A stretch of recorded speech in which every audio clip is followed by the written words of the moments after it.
வணக்கம், சொல்லுங்க ஐயா. சோதரையா எப்படியா இருக்கீங்க? சோதரா சௌக்கியமா இருக்கையா, நீங்க எப்படி இருக்கீங்க? நல்லா இருக்கேன் ஐயா. சொல்லுங்க ஐயா. ஐயா, தோமாவுக்கு மணிமண்டபம் கட்டும் முயற்சிகள் அனைத்து ஊழியர்கள் இது பண்ணாங்க. அதுல குறிப்பா ஐயா மோகன்தாஸ் ஐயா வந்து பெரிய கூட்டத்தை கூட்டி இது பண்ணாங்க. அதோடைய நிலைமை என்ன ஆச்சு? முதலமைச்சர் சந்திச்சாங்களா? எதனா தெரியுமா? அதான் ஐயா, அது கேட்டிருக்காங்க, கோரிக்கை எல்லாம் அனுப்பிச்சிருக்காங்க. வெகு சீக்கிரத்துல அது செய்தி வரும், வந்த உடனே போட்டுருனேன். அது இன்னும் அவங்கள ரெடி பண்ணி அதிகாரப்பூர்வ அறிவிப்பா வந்ததுன்னா அதை நம்ம செய்தியில போட்டலாம். ரொம்ப சந்தோஷம் சீக்கிரம். ஏன்னா உண்மையிலேயே தோமாக்கு ஏன்னா இந்தியாவுடைய அப்போஸ்தலர் அவரு நிச்சயம் வந்து கட்டி ஆகணும். ஏன்னா அதுதான் வந்து இதுவா இருக்கும். ஏன்னா எழுப்புதல் டோட்டலா கிறிஸ்துவன்னு சொன்னாலுமே தோமா மூலியமா தான் இந்தியாவுக்கு அறிமுகம். உண்மைதான். ஆமா, அதனால வந்து வெள்ளக்காரன் அமெரிக்கா சிங்கப்பூர் அப்படிலாம் இல்ல, தோமா மூலியமா தான் வந்தது.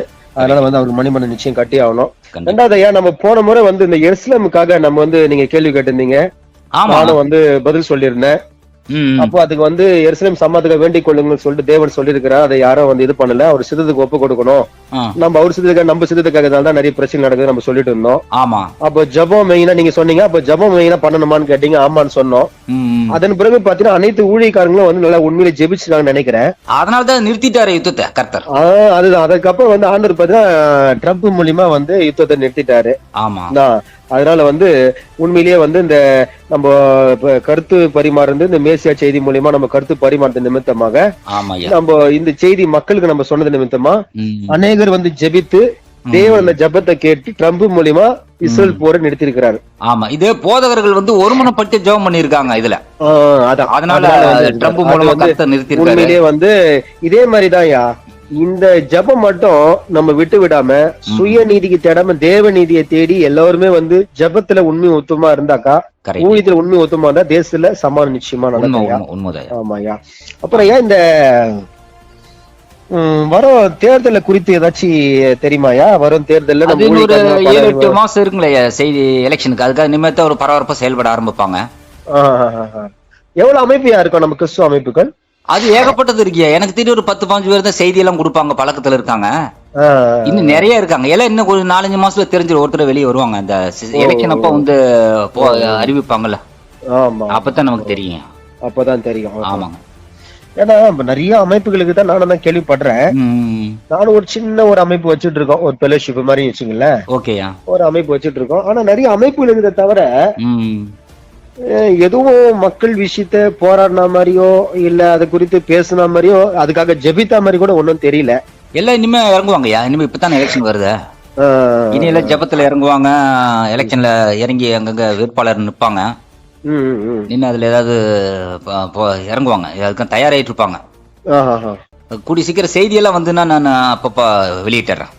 சரிங்க. அப்புறம் நம்ம அதனாலதான் இந்த உலக சமாதானம் இல்லாம இருக்குது.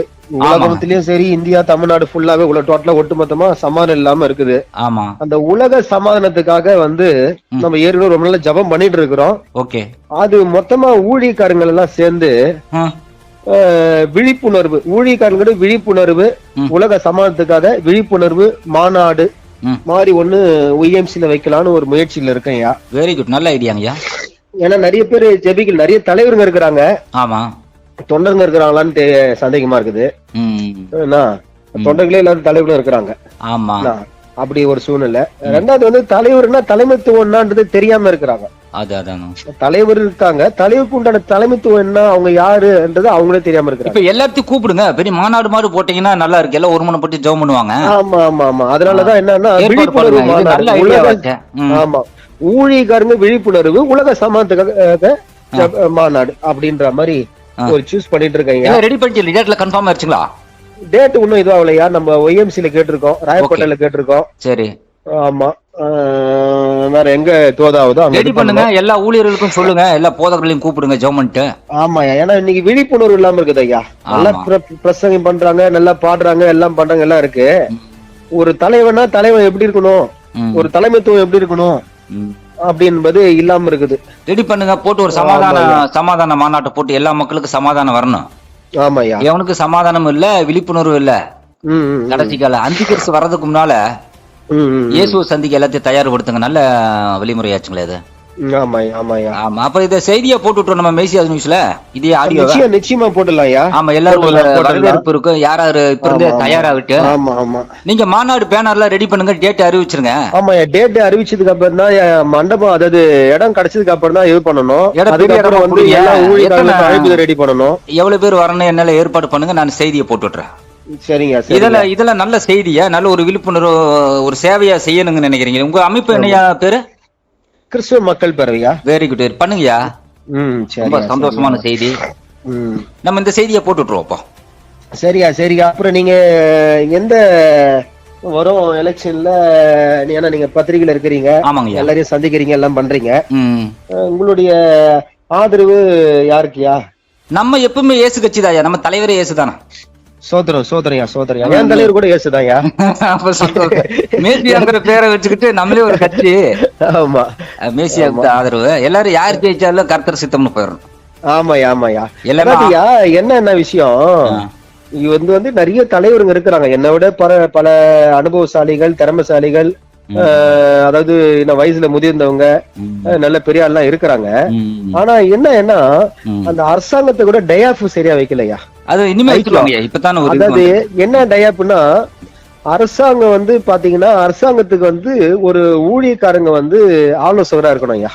ஒரு தீர்மானம் அரசாங்கம் முடிவு எடுக்கிறாங்கன்னா அதுக்கு வந்து மேற்பார்வையாளராக, அதாவது முடிவு எடுக்கக்கூடிய இல்ல ஆலோசனை கொடுக்கக்கூடிய ஒருவர் வந்து நிச்சயம் இருந்தா மட்டும்தான் அது சிறப்பா இருக்கணும். நிறைய பேர் ஆதரவு கொடுக்குறாங்க, இந்த கட்சி அந்த கட்சின்னு ஆதரவு கொடுக்குறாங்க, ஜெயிக்கிற கட்சியில கூட இருக்கிறாங்க.